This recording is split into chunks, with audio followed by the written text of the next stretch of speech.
Welcome NEC fans to our latest NEC Now podcast on the NEC Overtime Pod. Today I'm joined by longtime Bryant women's basketball head coach Mary Burke. Coach Burke will enter her 30th season at the Bulldogs' helm this upcoming season. Today we will be discussing Title IX, the role of women in college basketball, and the future of our institutions. Coach Burke, thank you so much for being here today. Oh, thanks so much for having me, Morgan. I greatly appreciate it. Of course. So first, I'd just like to reflect on your years as a collegiate student athlete. You competed on the women's basketball team at Providence College, graduating in 1987. As a player, you were a three-time Big East All-Conference selection, amassing 1,672 points over your career. In 2004, you were inducted into the New England Basketball Hall of Fame, then into the Providence College Hall of Fame in 2007. What was it like being a female collegiate athlete in those first 10 to 15 years after Title IX? Yeah, it's great that I was able to, ride the wave of Title IX. As you mentioned, graduating from high school in 1983 was the very early years of when they started to establish funding to women's sports. So, it was a great opportunity for me to receive a scholarship and have the opportunity to go to Providence College and really be at the, very beginning of what, the trajectory of where women's basketball is today and being a part of the early years and, how scholarships have really continued to advance the game. So right now, you're the longest tenured women's basketball coach in the NEC. Can you just tell our listeners a bit about your career up until this point and what it was like being at the helm of a program transitioning from D2 to D1, having done so in 2012?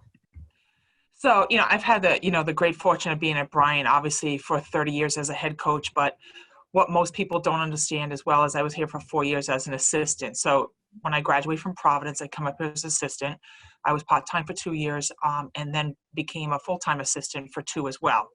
Back then in the Division II years, you had multiple responsibilities. So I've been everything from assistant women's basketball coach and equipment manager to senior women's administrator. So, back then in the early years, when you had one of these positions, they obviously gave you multiple responsibilities. So 30 years ago, when I got the opportunity at the age of 28, I was obviously just the head women's basketball coach. Back then things were very different. I had one part-time assistant. Recruiting budgets were very different. So we were also in a Division II league. The Northeast 10 Conference was, considered maybe one of the top 2 or 3 strongest Division II conferences in the country. So I had very fortunate to have to compete against some very good women's basketball coaches to figure out if this was my journey and this was my path, that I needed to get a lot better at it and learn and grow. So I had the great fortune of coaching at the Division II level for 18 years.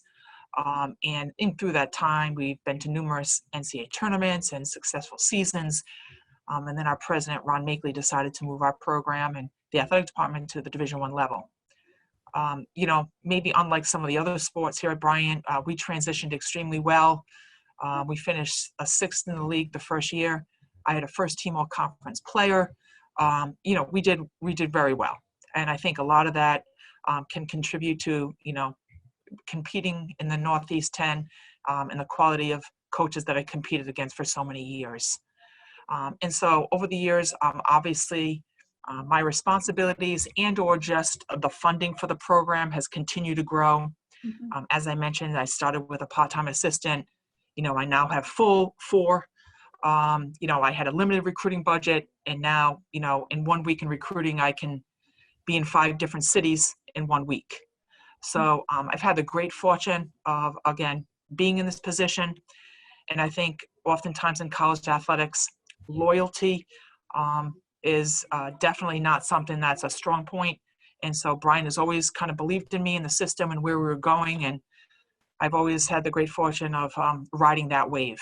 And it's been the only place I've been. So it's obviously that's another kind of unique scenario in this profession that anyone would stay at one school, one institution for as long as I have. So you're no stranger to coaching female athletes. As we've been mentioning, you have nearly 30 seasons as head coach under your belt and over 400 career wins. How vital is it for these young female athletes to have strong female role models in this kind of space? Yeah, I think it's vital. I say to the players all the time, that, as seeing, when you see it, then you can be it. And so I think it's important for young women to see that it's acceptable to be a strong, competitive, passionate woman. And when they see that, they know as they grow up, that's acceptable. And that's, their kind of their path and their mentality, going into the real world. But I can't say enough about how important it is for women to get into coaching and being role models and being leaders. And, as I say to my players, I want them to graduate from Bryant and go out and cast their own shadow, that they don't need to walk in anyone else's. And so I'd like to think through their education and their basketball experience that they're going to have, great opportunities to do that. And obviously, many of my players have gone on and done, successful things in a variety of different ways, whether that be careers or combination careers and motherhood. And, I think it's extremely important that we have positive role models for our younger women to say. Yeah, so we know that Title IX increased women's participation in collegiate athletics, but decreased the number of female head coaches as the positions became more lucrative. Why do you think these roles are not being filled by women as often as they probably should be? I think because sometimes, they are tough careers. And I think sometimes, younger women coming out of college don't know that, you can do it a variety of different ways. You don't need to be me. Obviously, I'm single, but you can do it being married and have children. And but I think they need to see it in a variety of different ways. And when they see that, then they realize, oh, okay, whatever my path will be upon college, I can, get into coaching and, still have choices and still be successful doing the career. Like, again, you don't need to be single. And I think that's really, really important. Yeah, definitely. As of right now, the NEC is the only Division I conference where all the women's basketball head coaches are female. What do you think the Northeast Conference is doing right in order to see progress on this front? Well, I think you mentioned it a little bit earlier. So as positions become vacant, they, different schools have looked to, some of the Division II levels where they've been successful in their own programs at that level, and they've, kind of pulled them up to the Division I level. I think that's, really important to, kind of reach out and whether that be look at the Division II level or assistants that have been in strong Division I programs, to be creative. And I think that's definitely a positive that I think the Northeast Conference has done. The institutions have really reached out and been creative and found different ways to, bring up younger women who have experience at the Division I or II level. Yeah, that's great. And speaking of coaches, your associate head coach, Britt King, is one of your Providence College former teammates. What has it been like for the two of you to sort of grow through the coaching ranks and then come back together at Bryant in 2014?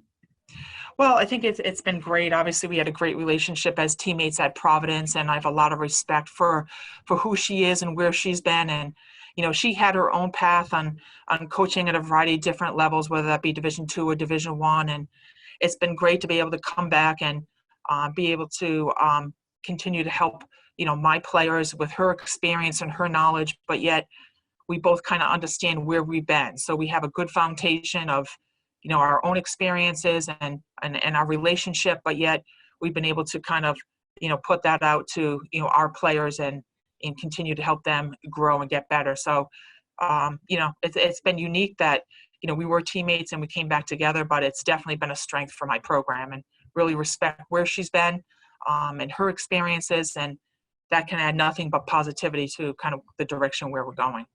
Yeah, definitely. That's great. And over your tenure at Bryant, how have you seen gender equity confronted at the institutional level, and what would you like to see accomplished on this front in the coming years?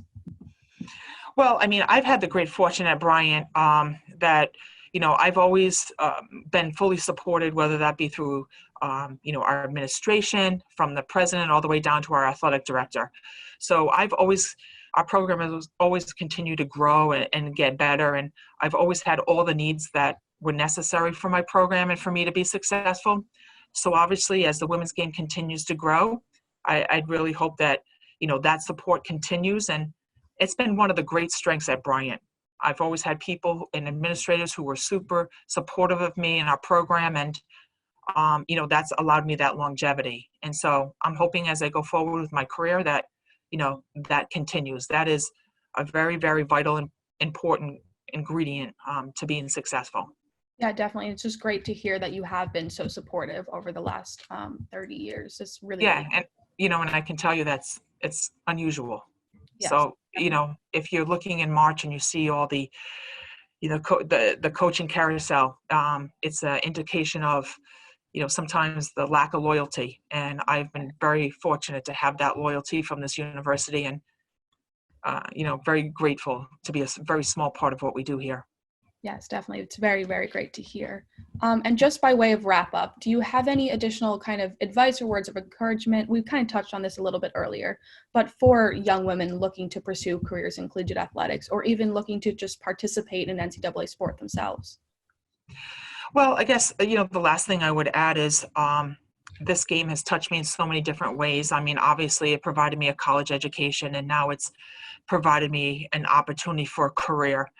I've had the great fortune of meeting so many, fantastic people through my journey. But also it's allowed me to grow and become a woman that maybe 30, 35 years ago, I never thought I could be. So, I'd like to say that it's, it's possible for any woman if you've had the passion and you've played the game and you want to continue to stay in. It's been a great profession for me, and the friendships and the relationships, and continue to stay a part of the game I love, and have been able to do it for the duration that I've been able to do it. So I'm all for it, and really hope that I can be an example on a consistent basis, on a daily basis, that this is a profession that you can have longevity and happiness, and obviously is continue to inspire me as a person. Yeah, awesome. Well, thank you so much for taking the time to speak with me today. You've been such an important part to Bryant Athletics history and to the NEC. So it's really, really just great to get your perspective, and I really do appreciate you taking the time. That was Bryant women's head coach Mary Burke, and this has been NEC Now.